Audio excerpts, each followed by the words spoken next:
Joe Harris, of course, still dealing with his ankle. Nets fighting through it. Trying to grind their way to the All-Star break. David Duke, nice take, a little pizza. The glass with that left hand. Oh, Johnson, nice crossover and flips it in. How about the break? Johnson motors in, can't finish it. Loose for Duke, who lays it in. No one picked. Just bouncing around for some time. Nets have cut it to 13. Schroeder squeezes it in. Patty Mills getting ready to check in for Brooklyn. Carter connects. Third three. Rotation. And he had a history of shooting it well for three. Hadn't been playing. He was out of the rotation. And when you're coming into a game knowing that you're going to get time, you're going to get run. From three now for Carter. That one was halfway down. They double Tatum. In the corner, Brown. Looking to shake Mills. Brown, nice delivery to Williams for two, and direct call made. Nice hands by Duke, knocked it away momentarily. He's brought good energy since coming into the game. We've seen that at times this season from the rookie Duke. Oh, Brown was just able to collect it. It's him in stride, and that's the point of talking about what Smart has been doing in that distribution role has been really special. Duke buries the three from the corner. But in spin and look to the Celtics bench as well. He's another individual that has not shot the three or shot the ball that well, but at Providence College, he came in, he shot a solid. Duke on the steal, 3-on-1. Griffin dishes, Carter will take.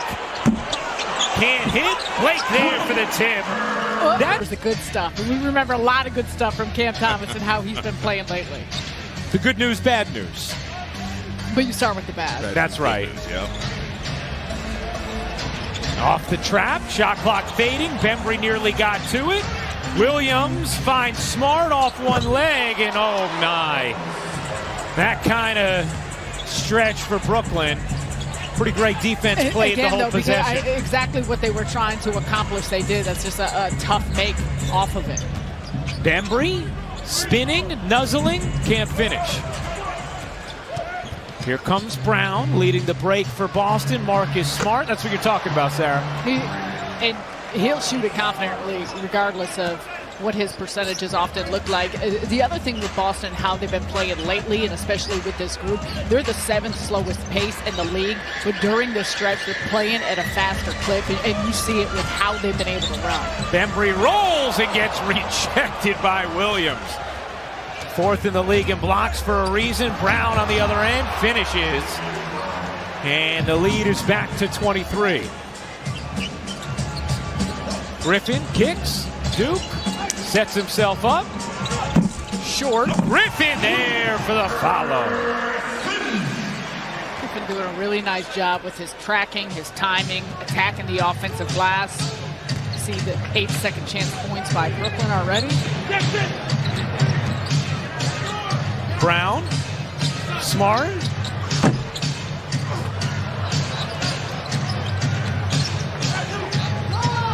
Tatum finds the cutter in Brown. Lobbing it up to Williams, who slams it down with Blake Griffin hitting the hardwood.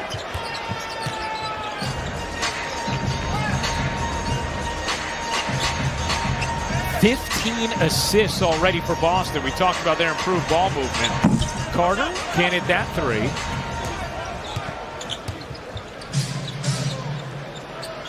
Williams, short. This, of course, is the difficulty, Sarah, when you fall behind so big early. Even when you make up ground, they go on a little run, and it's beefy again as Carter hits the three, and it's a 20-point game.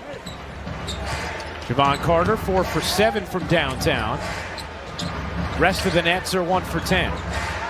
Tatum with time, hits the three. Jason Tatum will force the Nets into a timeout. Bird, I think from an Indiana perspective, feels somewhat positive, especially adding a three-point shooter in Buddy Hield as well. So I think a lot of optimism with Indiana in a tough situation.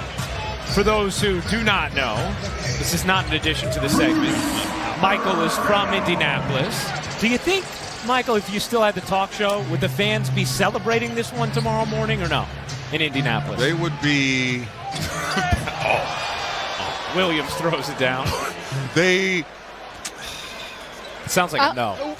No. I want to hear, I'm curious. What I would say, really. though, for those who have not, if like Pacers fans or Indiana haven't watched a lot of Tyrese Halliburton, he is a promising young And talent. that's the thing. And he's so if you don't know his name quite as well, I think they're going to be very pleased with the player that they end up receiving. And I think that's the point, you guys, that Indiana, I don't think they're watching a lot of Sacramento basketball. Yeah. I don't want to make assumptions. It would be a education on the airwaves about the type of player.